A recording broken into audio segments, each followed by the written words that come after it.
Penn State has another strong opportunity to land some priority recruits with another official visit weekend. But could Michigan be the one to spoil all of that?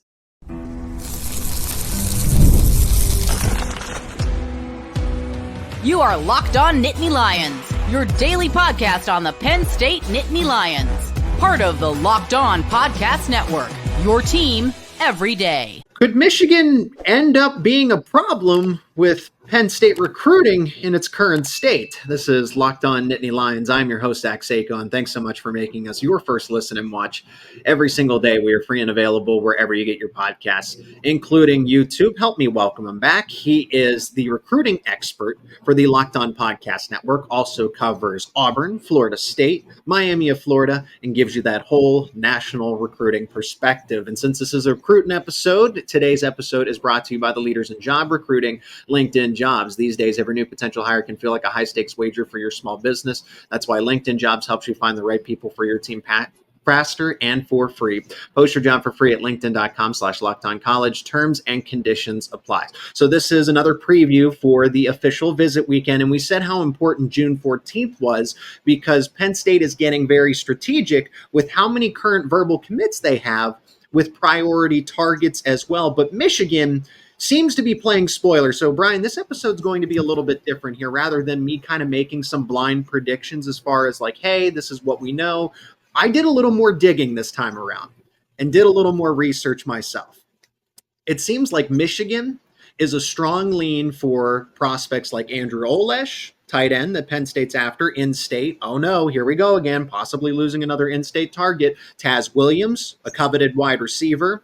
And then let's factor in Kanoa Winston, who it seemed like he was trending towards Penn State, but now Michigan has turned the tables here. Well, this is called recruiting. When kids take visits, they're teenagers. Are you really shocked that a kid would be blown away by going to the University of Michigan? Got a lot of history. They just won the national title. I'm sure they roll out the red carpet and they spend a lot of money on it. I'm not shocked. I'm not shocked if it's Ohio State or Florida or anybody else that did it, but they recruit a lot of the same kids in a lot of the same areas. Michigan recruits Ohio, Pennsylvania, New Jersey, just like the Penn State Nittany Lions. So I think this is kind of good because if you're going to beat Michigan, you got to beat them for the kids that get it done on the gridiron. Like they got to take more kids away. So if you're not in the battle, you didn't have a chance once the game started anyhow. So look at it from a broader perspective. And then number two, some of these kids haven't visited Penn State yet. They're not done with all the visits in terms of everything they got. So this is the beginning of it, not the end.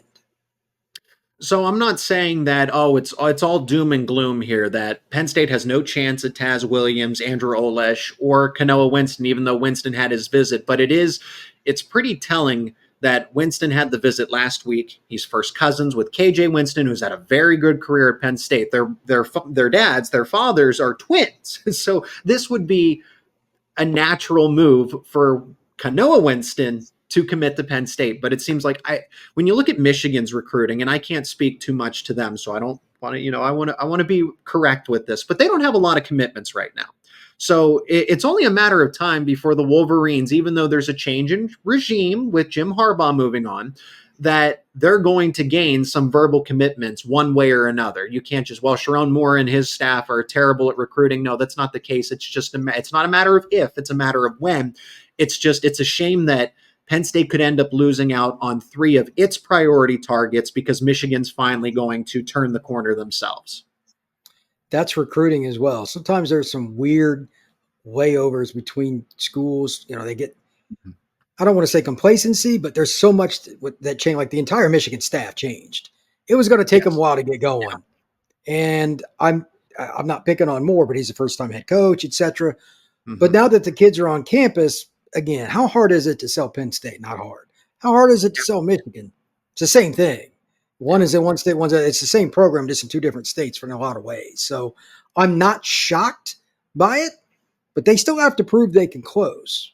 This is the first recruiting cycle as Ron Moore's been through. Yes. So we don't know. I do know that Franklin can close. He's proven that. And he's got several guys on his staff that are great. I still like Penn State here because it's very common for a team to be the leader. They don't get the visit. On a certain weekend, they go to Florida State, Texas, Michigan, whatever. Have a great visit. Well, they're going to do a good job too. They spend money on their staff and facilities. Right. Fans get out of whack about it sometimes. Oh no, he likes another school. No kidding. That's how it works. You can't have your cake and eat it too. Elite players are going to get elite offers. This is the battle that you have to win, though. If they were not in these, it would be worse. Because if you're not going after the elite kids, you have no chance to beat Ohio State, Texas, etc. Mm-hmm. You're never going to beat them. I think Winston hurts the most if he does end up, and that's looks like it's the strongest indication. Again, a lot of other experts like yourself are saying, "Hey, Winston projects to Michigan," and that one stings because of the familial connection. And Penn State does need guys in the secondary. They only have 2 cornerbacks, but no safeties here. They do have the 1 tight end. So, but it also goes back to the conversation we just had, Brian, just a couple days ago in a quick recruiting update because of the commitment they got from Daryus Dixon. Penn State continues to lose in-state priority targets. When does it stop? When does it stop for this cycle? Because if they lose Andrew Olesh, I know they have Matt Henderson. I can't wait for Matt Henderson to sign. If and when he does, he seems like a strong candidate to stay committed here out of the state of Virginia, and he projects very well as a future tight end prospect. But Penn State is always pretty keen on taking 2 in a class. They didn't do it last cycle. They intend to do it this cycle. So if you can get Henderson and Olish, that's a big win. If you miss out on Olish again, well, that misses 2 boxes between your dominate the state and him being a freak athlete at 6'5", 220 plus pounds, and he will grow even more. He'll add even more weight. I don't know what the deal is with the in-state thing. A lot of schools are missing more because kids are. It's every state. Kids are leaving Alabama, which is arguably the most difficult state to pull kids out of in the country. I don't know what it is. Part of it's phones, maybe, whatever, NIL. But you're just seeing more kids go away from home. So it's not only a Penn State problem, it's all over the United States. Like Stanford is going into the SEC and getting players. Stanford was terrible last year. So that puts it, they won 3 games. Like it's bizarre. So I think part of it is that, but this is important for Penn State because they put all their eggs in a handful of little baskets kind of locally on some elite players and they're not getting them. Do they have backup plans? That's going to be the second part of this because if they miss through June on some of these great players, are they going to have backup plans in September, October for visits to at least get comparable players? And then why we haven't really mentioned Taz Williams as much, okay? So what I've gathered is that he intends to, go through his full recruitment, take his visits, and then make a decision from there while he is, at least, it seems like he likes Michigan the most, okay? From who I've talked to and everything else. But Penn State, I think, will be okay at wide receiver. I think they end up getting 4, maybe even 5 commitments. They need them, okay? And again, Penn State they're set up to have a good weekend here, but if they do miss out on Taz Williams, it's okay because they're projected to get guys like Lex Cyrus, who is in state. They're in good position for Jeff Exeter, who just picked up, a crystal ball, a projection, right? A forecast, right? All these different things. So it looks like they're projected to have 3 right now. Taz Williams, if you were able to get him somehow, ends up being icing on the cake. I think that's probably a fair way to look at it. And based on Penn State's recent history of the passing game, they're probably doing pretty good. Obviously, you want to get the home run. I get it. But you're not going to win every battle. So they just got to keep going after him. And if he does commit to Michigan or another school, they still have plenty of time to flip him too. If they play well in the passing game this fall, some other kids that we may not be thinking about may look at Penn State as well. They got to prove it to some guys. Not just the receiver, but that position probably more than any other to win some of these battles. So there's time, but right now in June, they're battling and doing the best they can. Yeah, National Signing Day is in December, but they have 2 more weekends to really impress before it's just a lot of, working the phones and trying to mend other recruiting relationships from long distance rather than seeing them and meeting them up close and personal. Now, Penn State's being very strategic because they have priority recruits this weekend, along with a lot, and I mean a lot, of verbal commitments already. So the majority of them are players that are already committed. So they'll help be able to sell the program a little more this upcoming weekend. We'll talk about those other priority recruits on the other side of this break. And since this is a recruiting episode, let's talk about the leaders in job recruiting, LinkedIn Jobs. When you're hiring for your small business, you want to find quality professionals that are right for the role. That's why you got to check out LinkedIn Jobs. LinkedIn Jobs has the tools to help you find the right professionals for your team faster and for free. LinkedIn isn't just another job board. LinkedIn helps you hire professionals that you cannot find anywhere else, even those who aren't actively searching for a new job, but they might be open to the perfect role. In a given month, over 70% of LinkedIn users don't visit other leading job sites. So if you're not looking on LinkedIn, you're looking in the wrong place. On LinkedIn, 86% of small businesses get a qualified candidate within 24 hours. Hire professionals like a professional on LinkedIn. LinkedIn knows that small businesses are wearing so many hats and might not necessarily have the time to hire. LinkedIn is constantly finding ways to make the process easier, quicker, and more intuitive. That's why 2.5 million small businesses use LinkedIn for hiring. Be one of them. Post your job for free at linkedin.com/lockedoncollege. That is linkedin.com/lockedoncollege to post your job for free. Terms and conditions apply. And today's recruiting episode is also brought to you by Gametime. You got to download the Gametime app, create an account, and use promo code LOCKEDONCollege for $20 off your first purchase. Brian, you're familiar with players like Randy Adirika, Jameer Joseph, and Penn State needs to be a little more familiar with them as well, because they want to take 3 cornerback commits, if not more, right? They want to take about 4 or 5 defensive back commits, if you will. But Randy Adirika, I want to begin this segment with him. And then, of course, we're going to talk about how all 3 running back commits are on campus. That includes Alvin Henderson, who we've talked about a lot. So it gets interesting. We'll save that for the final segment. But Randy Adirika becomes a priority simply because Penn State doesn't have any defensive line commits. Does not have. Now you have Deshaun Burnett, who projects potentially as a defensive end, but he's currently listed as a linebacker here. Randy Adirika, though, very good player. Caught up with Locked On Canes, Alex Dono, and the host of Locked On Canes.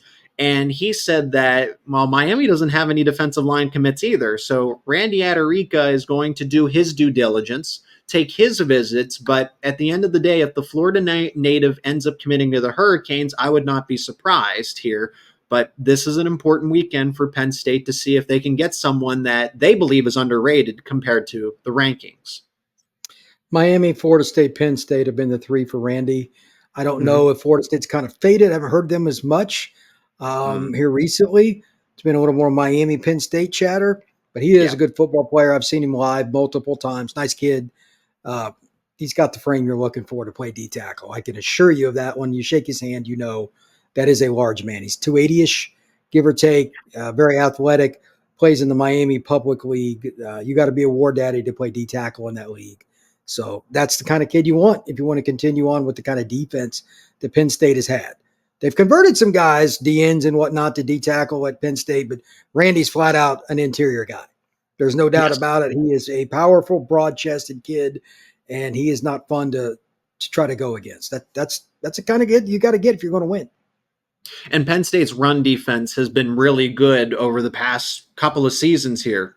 You know, I know there was the Michigan game in 2022, but that game was actually the turning point for them because they were so good in 2023 in terms of yards per carry in the run-heavy Big Ten. They were, and I know the Big Ten is going to change. Okay, I know it's going to become a little more variables here with the Pac-12 schools coming in. But top 5 run defense against the run-heavy Big Ten just a season ago, and I know they're changing defensive coordinators, but they have the track record to say, hey, we're cranking out some really good defensive ends here. Zane Durant came up from the Florida area, so I hope that Adirika and Durant are able to connect over this weekend if possible. That's an interesting one. I remember Zane. I used to talk to him a lot. He was with one of the 7-on teams I was familiar with. He was a guy that played edge and tight end in high school. Like, I thought there was no chance he was going to get big enough to play D tackle, and he did it pretty quickly. And he was good at it. Yeah. So he's a guy that you do not want to be on the wrong side of the bar fight with. He's the kind of guy that fits the D-line mentality. I think that's a good fit for Randy. Randy's a little quieter, but he's going to want to see what the Florida kids think. Penn State's got a few of them on their roster. That was a smart decision. So great idea by Penn State. Like I said here, they're being strategic because if we go through this list, and normally I save this for the final segment, but here are the players. We've already talked about the ones that are just uncommitted. There's only 5 of them here. It's just a handful. Andrew Olesh, Jameer Joseph, Taz Williams, and Randy Adirika are the only ones that remain uncommitted here for Penn State. So I should say 4. The rest of them are committed. Alvin Henderson, also maybe a 4.5 because he's rumored to flip to Auburn at any point in time. It's just a matter of when. But that's what everyone else is saying. I haven't heard that he's really a risk to leave Penn State from the local sources here. Alex Tatch, DJ McClary, Matt Henderson, Deshaun Burnett, Brady O'Hara, Owen Alasini, Tyke Hayes, Lyric Samuel, Beckham Kritza, Xavier Thomas, Keandre Barker, and Michael Troutman. Like, this is the all-star cast to try to recruit these 4 players. Now, part of this is timing, but it helps when you already have guys that are verbally committed to extend that recruiting pitch. I think you're talking about a situation where Penn State's trying to mix in commitments to talk to some of the other kids. Mm-hmm. Part of it's just schedule, the way it works out. Yes. There might have been a few of these kids that wanted a different weekend, but they couldn't. So recruiting's kind of weird that way. There's always a lot of bickering among staffs to try to get kids to come a certain weekend. It happens every year. Kid will have 5 schools on his list. 3 of them want him only one weekend. You have to come this week. Well, you can't be in 2 places at once. Yeah. So if that happens, and then finally you got to guess which weekend is it going to work out best for us to have our big weekend. Some want it first, some want it last. I don't worry about it because the bottom line is still the kid has to love the visit. If you're going to sign any top prospect, I mean like a 4 or 5-star guy, how you do on the visit is huge. No matter if you were the leader, you were co-leaders, or you were playing from behind. The visit is huge. Penn State does a great job. They do a great job on their OBs and have for years. So I'm not worried about Penn State in that regard. The last, again, this is a short conversation about the uncommitted prospects because we'll talk about Alvin Henderson and the running backs in the final segment. As I mentioned, Jameer Joseph, cornerback, defensive back that is highly touted 4-star. Looks like South Carolina, Notre Dame could be in the mix. He's from the New Jersey area, but this is another cornerback that Penn State very much would want to take. They got Daryus Dixon from California. They already have Xavier Thomas, who's in this group of official visits, as we mentioned. So if you can get Jameer Joseph, you've finalized your 3 quarterback spots that you would ideally like to take. I think Joseph's really good. Getting Dixon, by the way, is still a coup. But if they could add Joseph to it, I mean, why would you not take him? I think every team needs to take 3 corners pretty much in every class now anyway. At least, yeah. I mean, it's just so hard because teams are throwing out 4 and 5 wide receiver sets like it's nothing. You have to be able to run, and those guys are burning more energy than receivers because they don't know where the receiver's going. It's harder to cover. You got to rotate guys.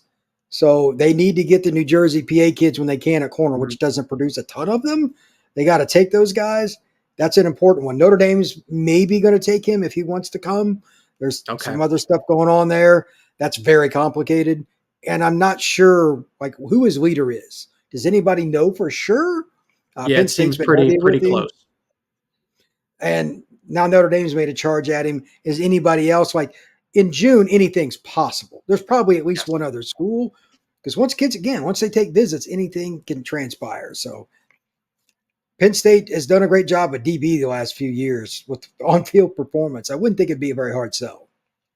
At the end of the day, Penn State is going to get 3 cornerback commits. So how we talked about Olesh and Kanoa Winston are kind of must-haves, like you need these players in your class of 2025. It is okay if they do lose Jameer Joseph just because they are in good standing with guys that they just had on campus a week ago, Josh Johnson, who very good, talented prospect out of the state of Ohio. But I want to mention Joseph because he's just as high quality, but it's not the end of the world if Penn State does not land a commitment because they will get that number of defensive backs that they want for this class. Focus your attention on some of those other players that you definitely need here in this case. So Brian, let's finish it up with running backs. We're going to have more to talk about with all 3 of the verbal commitments. I think of that Spider-Man meme where everyone's going to point because Penn State's trying to keep 3 running back commitments happy How are they going to do it? We'll discuss that on the other side of this break. And today's episode is also brought to you by Gametime. You got to download the Gametime app because buying tickets to your favorite events should not be stressful. Are you excited for the NBA Finals? It's not too late to get tickets to the NBA Finals through Gametime, because how cool would it be to go to a Finals game? Gametime makes getting NBA Finals tickets even faster and easier. Get this.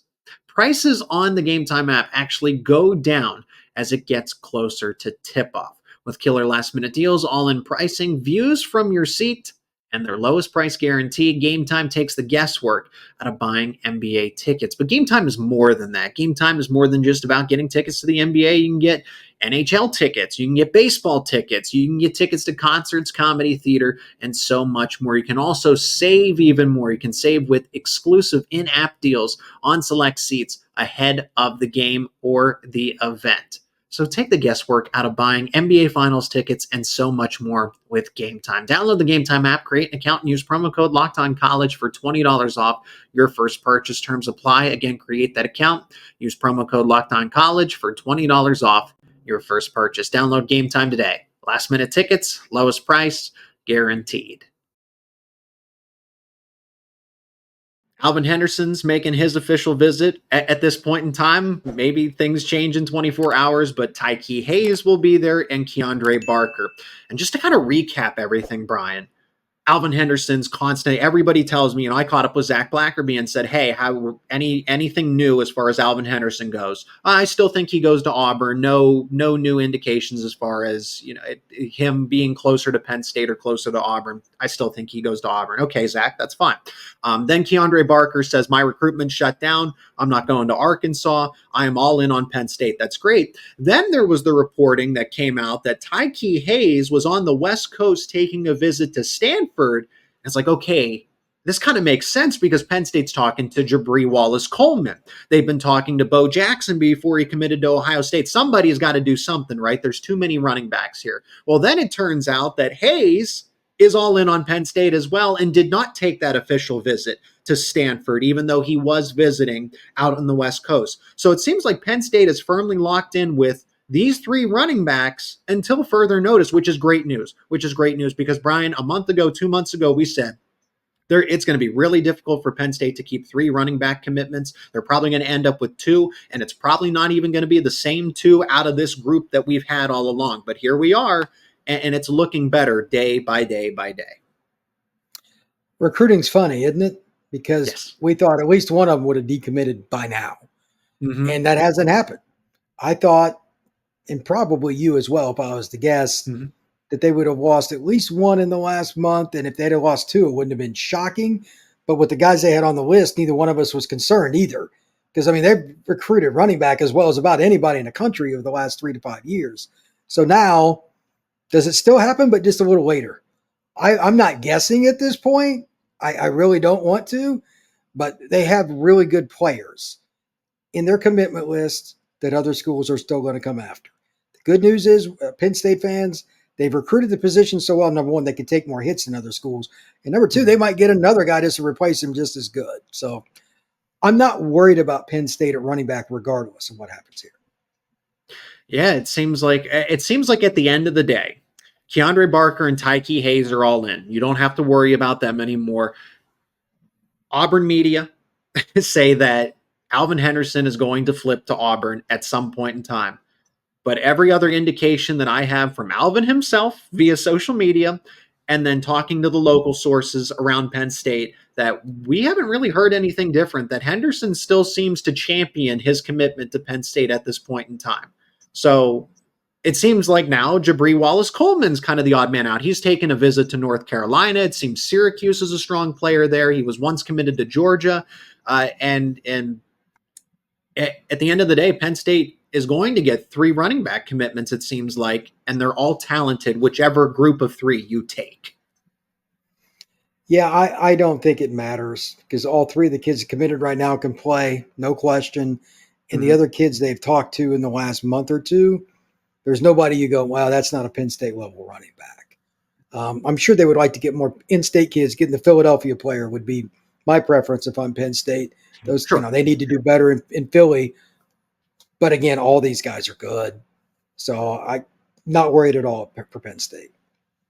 And I want to reemphasize this, Brian. We've talked about this a lot because, Penn State doesn't recruit quarterbacks and wide receivers as well as they should. But nobody talks about how effective and efficient Penn State is when it comes to recruiting running backs. This goes back to, like you said, Penn State needs to show that they can throw the ball and that there's not going to be all these. There was a graphic that just came out. Somebody, posted a picture of PFF stats, and Penn State's wide receivers led the country in dropped passes.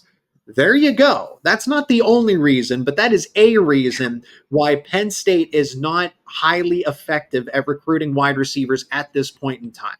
Why are they so good at recruiting running backs? Because they had Saquon Barkley, who was a top 5 pick, Miles Sanders, who was a second-round pick. You've seen the success that Nicholas Singleton and Katron Allen have had together in a timeshare. If Penn State had this same type of success, but then you look at quarterback. And Penn State does not have the best history with quarterback. You have Trace McSorley, great college career, pro career.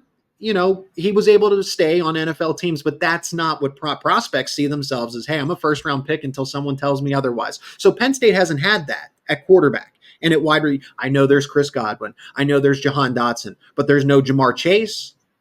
There's that's in Saquon Barkley. And that's what I'm trying to get at, is that Penn State has the resume at running back, but not necessarily at wide receiver and quarterback. So when everyone says Penn State doesn't get elite quarterbacks and wide receivers, yes, Drew Aller's there, but he still hasn't shown enough to say, like, wow, Penn State can turn into a quarterback factory, whereas they have with running back. This is par for the course. Kids want to go to places where it's proven they can go to the NFL. Receiver in Ohio State. You think a receiver doesn't take an Ohio State coach's call on the recruiting trail? Probably not. Same thing with Penn State and a running back. You're going to take that phone call. Offensive lineman, Alabama calls, you're probably going to take that phone call. That's it, man. It's not really hard. You have to prove it to these kids now because everybody's on TV. There is no hiding anything, any stat you want to look up, PFF, CFB stats. There's no hiding. So Penn State's got to put up or shut up at receiver and quarterback. Everybody knows it. That'll take care of itself in the fall. But running back, that's one of the easiest sells in the country with what they've done recently. It's super easy. That's why Penn State is able to take 3 running back commits in one class alone. And that's why quarterback, they did get Drew Aller, but that was a special, unique case. You now need Drew Aller to take the baton and run with it so that Penn State can buck some of those trends that they've had at quarterback of just not being good enough to current prospects standards. That's going to do it for this edition of Locked On Nittany Lions. That is Brian Smith over on the other side. He is the national recruiting expert here on the Locked On Podcast Network. You can check out his work over on X and get his takes on Auburn, Florida State, Miami of Florida as well, in addition to all that he does with recruiting. Brian, thanks so much for the time. And we got one more weekend of official visits, so I'll chat with you again in just 1 week. All right, buddy. I appreciate it.